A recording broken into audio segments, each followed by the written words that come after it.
আপনারা কি জানেন, অর্জুন কেবলমাত্র একাই নন যিনি গীতার জ্ঞান শুনেছিলেন। কুরুক্ষেত্রের যুদ্ধ শুরু হওয়ার আগে শ্রীকৃষ্ণ অর্জুনকে গীতার বাণী শুনিয়েছিলেন, কিন্তু শ্রীকৃষ্ণ নিজেই গীতার জ্ঞান যোগে তা স্পষ্ট করে জানিয়েছেন যে অর্জুনের পূর্বেও তিনি আরেকজনকে এই গীতার জ্ঞান শুনিয়েছিলেন।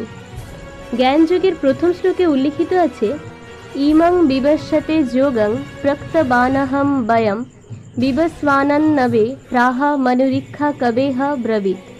অর্থাৎ পরমেশ্বর ভগবান শ্রীকৃষ্ণ বললেন, আমি পূর্বে সূর্যদেব বিবস্বানকে এই অব্যয় জ্ঞানযোগ বলেছিলাম। বিবস্বান তা মানব জাতির জনক মনুকে বলেছিলেন এবং মনু তা ইক্ষ্বাকুকে বলেছিলেন।